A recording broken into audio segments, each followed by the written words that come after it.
Landlock দেশের কথা হয়তো আমরা শুনে থাকবো, কিন্তু ড্যামলক দেশের কথা কি শুনেছি? এরকম বেশ কিছু দেশ পৃথিবীতে থাকলে হয়তো শোনাই যেত, কিন্তু সম্ভবত বাংলাদেশই এমন একমাত্র দেশ যার চতুর্দিকে ছোট বড় প্রায় 30টি বা তার অধিক সংখ্যক নদীর উপর পানি অপসারণমূলক স্থাপনা তৈরি করেছে প্রতিবেশী দেশ ভারত।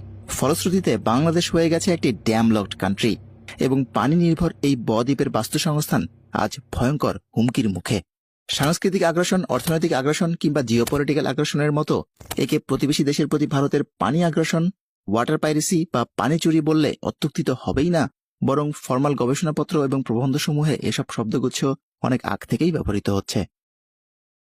বাংলাদেশ পানি উন্নয়ন বোর্ডের হিসাব অনুযায়ী বাংলাদেশের মোট নদ নদীর সংখ্যা 405টি।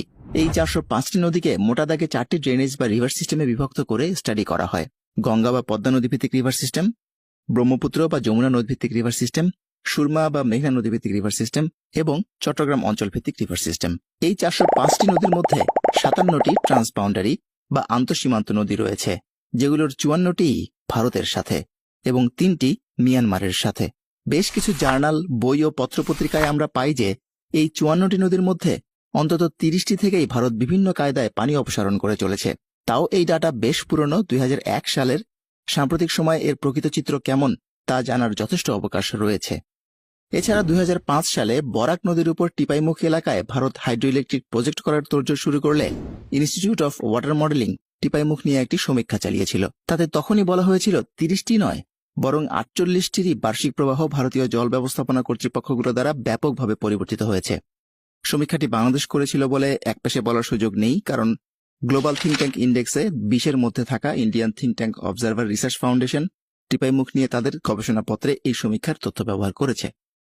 আসুন তাহলে এবার ম্যাপে আন্তঃসীমান্ত নদীগুলোর অবস্থান এবং নামগুলো জেনে নেই। আগেই বলেছি বাংলাদেশের মোট আন্তঃসীমান্ত নদী 57টি, যাদের মধ্যে 54টি ভারতের সাথে এবং 3টি মিয়ানমারের সাথে। এই 54টির মধ্যে ভারত যে 30টিতে বিভিন্ন ধরনের স্থাপনা, যেমন বাঁধ, hydroelectric power plant, sluice gate, সেচ কাজে পানি ডাইভার্ট করা ইত্যাদি নির্মাণের মাধ্যমে বাংলাদেশকে তার ন্যায্য পানির হিস্সা থেকে বঞ্চিত করছে, সেগুলো হলুদ রং দিয়ে দেখানো হয়েছে। নদীগুলো হল রায়মঙ্গল, ইছামতি কালিন্দী, বেতনা কোদালিয়া, ভৈরব কপোতাক্ষ, মাথাভাঙ্গা, গঙ্গা বা পদ্মা, পাগলা, আত্রাই, পুনর্ভবা, তেঁতুলিয়া, টাঙ্গন, কুলিক বা কোকিল, নাগর, মহানন্দা, ডাহুক, করতোয়া, তালমা, ঘোড়ামারা, দেওনাই যমুনেশ্বরী, বুড়ি তিস্তা, তিস্তা, ধরলা, দুধকুমার, ব্রহ্মপুত্র, জিঞ্জিরাম, চিলাখালী, ভোগাই, নিতাই, সোমেশ্বরী, জাদুকাটা, ধামালিয়া জালুখালী, নওয়াগাং, উমিয়াম, ধলা, পিয়াইন, সারিগুয়াইন, সুরমা, কুশিয়ারা, সোনাই বরদাল, জুরি, মানু, ধলাই, লংলা, খোয়াই, সুতাং, সোনাই, হাওড়া, বিজনি, শালদা, গোমতী, কাকরি ডাকাতিয়া, সিলোনিয়া, মুহুরি, ফেনী, কর্ণফুলী। দর্শক, বাকি 3টি মিয়ানমারের সাথে যথাক্রমে সাঙ্গু, মাতামুহুরি ও নাফ। হলুদ মার্ক করা 30টির কোনটিতে ভারত কি কি নির্মাণ করেছে পরবর্তী পর্বগুলোতে বেসিন ওয়াইজ আমরা বিস্তারিত দেখাতে চেষ্টা করেছি। দর্শক, চাণক্য বা কৌটিল্যের ভারত কখনোই বাংলাদেশের ভালো কোনো প্রতিবেশী দেশ ছিল না।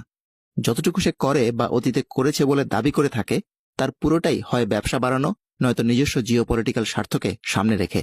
সে মূলত সুযোগে থাকে প্রতিবেশী দেশের অভ্যন্তরীণ রাজনীতিতে হস্তক্ষেপ করার এবং নতজানু সরকারকে ক্ষমতায় বসিয়ে ফায়দা লোটার, যার ফলে ভারতীয় পণ্য বয়কটের মতো হাতিয়ার পেয়ে বাংলাদেশের বঞ্চিত জনগণ তাদের মনে জমে থাকা ক্ষোভ প্রকাশের একটি মোক্ষম সুযোগই পেয়েছে বটে। এই বয়কটের মধ্য দিয়ে অর্থনৈতিক আগ্রাসনের মূল কতটা গভীরে প্রথিত হয়েছে তা আবারও জনসম্মুখে উঠে এসেছে। ভারতীয় পণ্যে কি করে দেশ সয়লাভ হয়ে গিয়েছে, দেশি উৎপাদন কিভাবে মার খাচ্ছে, আর দেশ কিভাবে ভিতরে ভিতরে ঘুণে ধরা ভঙ্গুর কাষ্ঠে পরিণত হয়েছে তা আমাদের সামনে আর একবার উন্মোচিত হল। আর আমাদের নতজানু সরকারগুলো বছরের পর বছর এই অবস্থা অবলীলায় হতে দিয়েছে। এ থেকে শিক্ষা নিয়ে দেশকে স্বাবলম্বী করতে হলে অবশ্যই নিজেদের পণ্য নিজেরা উৎপাদনে জোর দিতে হবে, আর ভোক্তা হিসেবে আমাদের নিজেদেরও দেশি পণ্য ব্যবহার করে পৃষ্ঠপোষকতা করতে হবে। সরকারের উচিত হবে দেশীয় উৎপাদনকে উৎসাহিত করতে যা যা করণীয় তার সবটুকু করা। যা হোক, ভারতের অর্থনৈতিক আগ্রাসন নিয়ে ভবিষ্যতে আলাদা কোনো পর্ব কিংবা সিরিজ তো হতেই পারে।